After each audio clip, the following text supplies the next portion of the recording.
भारत के 15वें उपराष्ट्रपति एनडीए उम्मीदवार सीपी राधाकृष्णन, ये उपराष्ट्रपति के चुनाव में दो लोग खड़े हुए थे। पहला सीपी राधाकृष्णन देखिए एनडीए उम्मीदवार, और दूसरा बी सुदर्शन रेड्डी विपक्ष के उम्मीदवार, मतलब ये जो है इंडिया सरकार के या कहें कि इंडिया गठबंधन के उम्मीदवार जो है ये थे, और ये जो है एनडीए के उम्मीदवार। अब दोनों में जीता कौन? सीपी राधाकृष्णन। ये भारत के 15वें उपराष्ट्रपति निर्वाचित हुए हैं, जिनका निर्वाचन जो है एकल संक्रमणीय क्रमानुपातिक पद्धति के माध्यम से होता है, और ये जो है गुप्त मतदान होता है और बैलेट पेपर से होता है, जैसा कि आप लोगों ने देखा होगा। अब यहां समझिए पूरी स्थिति चुनाव की। उपराष्ट्रपति चुनाव 2025, संसद की मौजूदा स्थिति क्या है?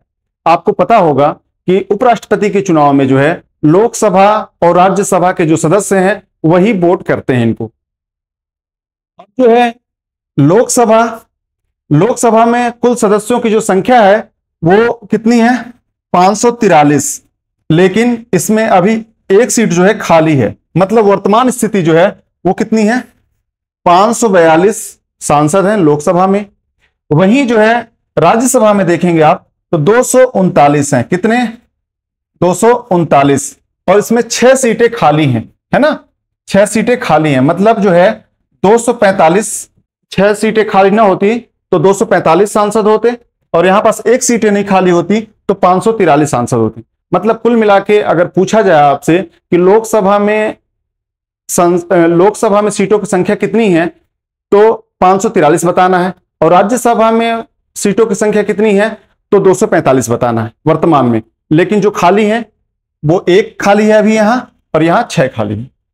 अब समझिए टोटल लोकसभा में 542 सांसद थे, राज्यसभा में 239। अब दोनों को जोड़ दिए तो कितने आ गए? कुल सांसद जो है 781 में होते हैं लोकसभा और राज्यसभा में, है ना?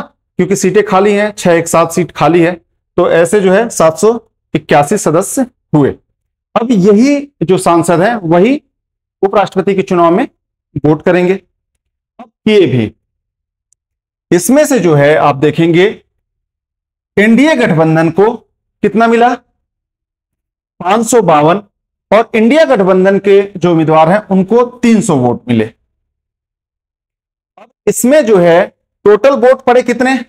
767, और 15 इसमें जो है अवैध हो गए, है ना? अवैध होते कैसे वोट हैं? क्योंकि जब बैलेट पेपर पे होता है तो उस पर टिक मारना होता है, तो कई लोग जो है वो दोनों पे मार देते हैं, तो वहां दिक्कत हो जाती है ना? वरीयता क्रम देना रहता है, लेकिन दोनों में एक एक लिख दिए, दोनों में दो दो लिख दिए, तो ऐसे जो है वो अवैध घोषित हो जाते हैं। जो है यहां 15 जो है वोट अवैध हो गए। कुल वोट जो पड़े थे कितने? 767, जिसमें से 15 अवैध हो गए, और अनुपस्थित कितने रहे? मतलब 14 सांसद जो है इस चुनाव में भाग नहीं लिए, उन्होंने इससे किनारा कर लिया, उन्होंने वोट ही नहीं दिया।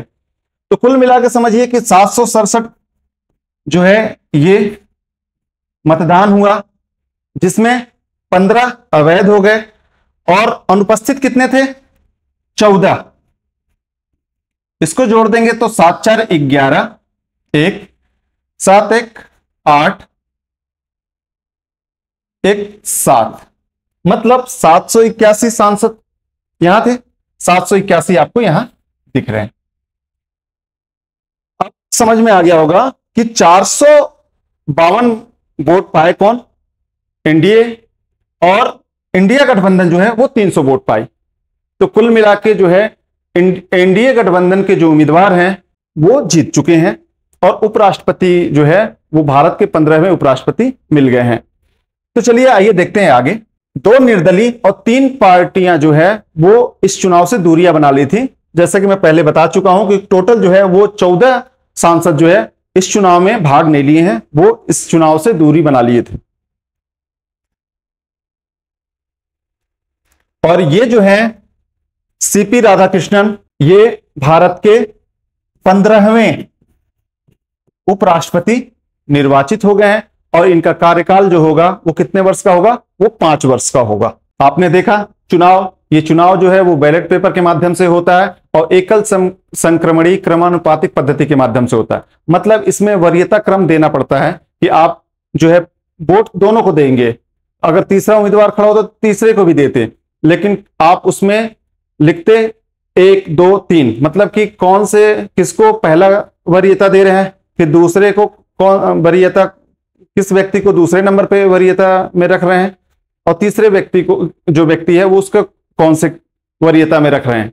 तो कुल मिला के जितने व्यक्ति चुनाव में खड़े होंगे उतने व्यक्ति को आपको वोट करना है, मतलब सांसद वोट करते हैं। इसके बाद जो है आप देख रहे हैं कि एनडीए उम्मीदवार जीत गए, उसके बाद जो है बधाई प्रधानमंत्री मोदी जी दिए हैं, और इनका कुछ जो है इतिहास है वो थोड़ी सी देख लीजिए।